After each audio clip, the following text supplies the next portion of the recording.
Hello and welcome. I don't do that many movie reviews where I sit down and I talk on camera. I do some on my Discord server that are usually just like a little paragraph of text.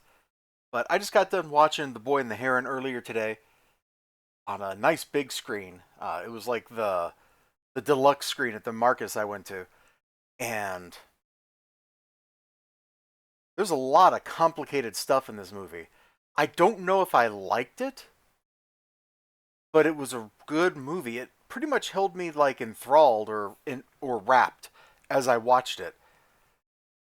There's a lot going on here. So the film starts off set in World War II, like 1943 or something like that, and it follows a little boy named Mahito, which they said what his name meant, and it was like something that seemed like really important, and I've forgotten it. So whatever that means on my part.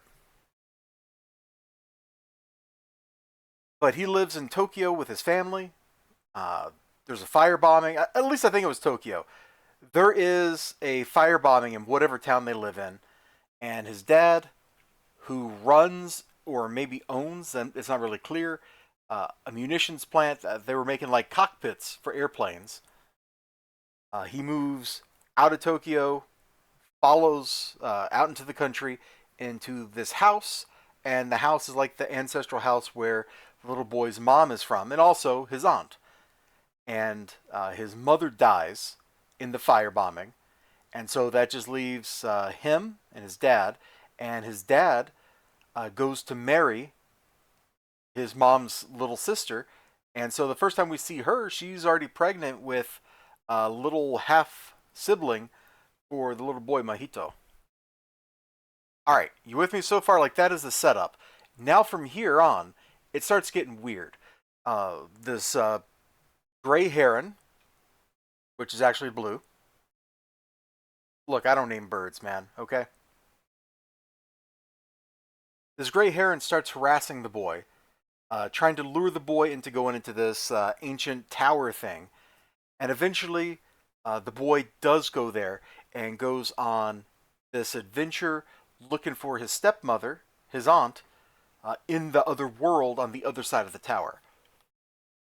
There's a lot going on here. There's shades of like through the looking glass kind of going on. Um, but ultimately, I found a lot of like Greek philosophical themes deep underpinning this. The film didn't really seem to have, to me, a lot of Japanese-ish themes. Like there's certain themes that come through very strongly in a lot of Japanese productions, and this I felt was more uh, Western, more Greek. And we're starting to go into spoilers here. So if you're looking for this review, there's a lot of deep philosophical stuff. It was a very interesting movie. I don't know if I would go, boy, I want to watch this movie again.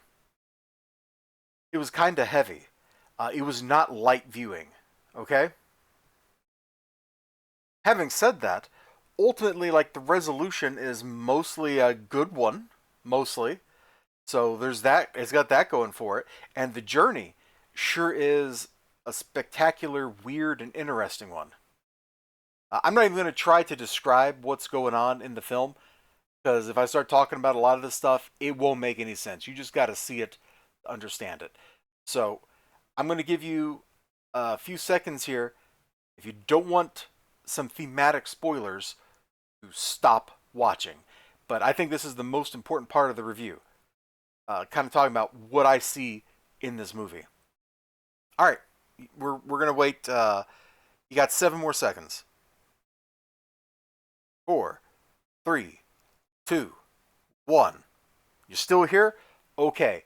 We're gonna start kind of spoiling like thematically, and if you haven't seen the movie, what I'm gonna say about the plot line is not gonna make a whole lot of sense. But I gotta use a couple examples.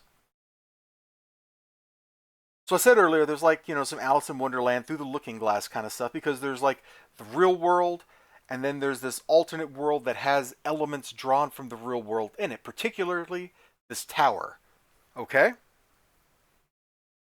The tower is a key focal point, and it actually is. There's actually a little bit of Lovecraft here because the tower is this weird structure that's from outside. It's built around an object that's not from the Earth.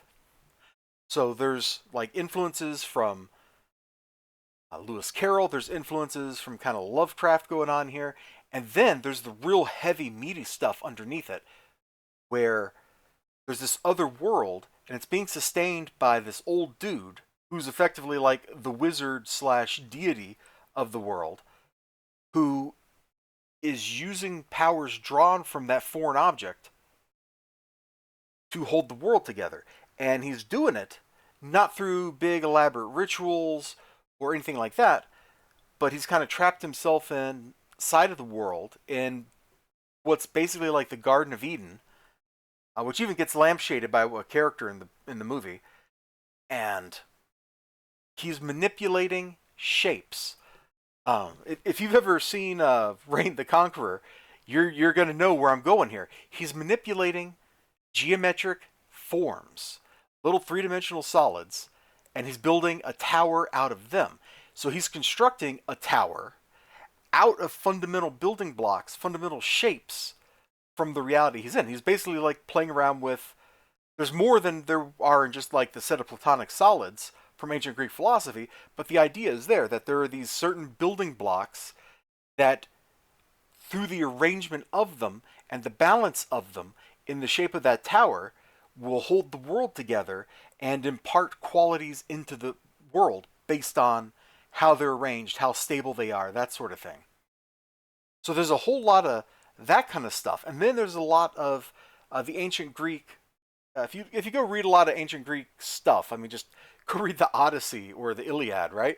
Don't read those, man. Those books kind of defeated me, but I also have not tried to read them since I became an adult, so maybe they wouldn't defeat me today.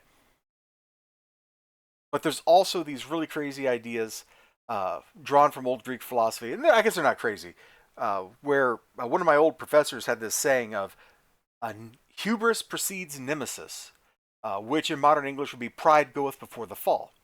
And so this guy, this wizard dude, is trying to create a world where there's no evil, where there's no suffering, where only good things happen. And instead, as we explore the world with Mojito, we see that his world is off kilter. Certain creatures have been imported into that world from the real world, and they complain about it. They're like, we're starving, there's nothing to eat. This is a sea of death we live in. This is the only island we can reach. There is nothing here. No matter how far, how fast we fly, we can't get away. So it's a sea of death. As we go further in, we find out that there are these other creatures that used to be just pets, and they're on the loose, and they eat people. They eat everything. They're eating the world out from under the wizard, and he doesn't even know it because he's stuck in basically his Garden of Eden at the top of the tower. So pride goeth before a fall. So that's like the second thing that gets set up. And then the third thing is the whole tower itself and the way it's built around or built by that dude's pride around that strange object he found to enslave that object. That feels very much like a Tower of Babel kind of story. Like there's a lot of like classical Western themes in this story. I was looking at the theme section on Wikipedia. I don't remember if I said that already, and I don't agree with like anything here. This is all their analysis. All seems really superficial because it's kind of like, hey, the movie is about overcoming grief, the desire to have a mother, that kind of stuff. And yeah, there's some of that there. And in fact, that is the obvious driver of the story. But deep down inside, there's way heavier stuff going on here. And I haven't finished analyzing all of it, but I had to get this out of my system and tell you all. In conclusion, I liked the movie. You should probably watch it at least once. I don't know if I ever want to watch it again. Like there's a certain class of movies that I really liked and I don't want to watch again, and I think this movie might be joining that group. So that's what I think of The Boy and the Heron. Heavy duty stuff. You all take care of yourselves, and bye-bye. Let me know what you think. If you've seen the movie, let me know what you think down in the comments.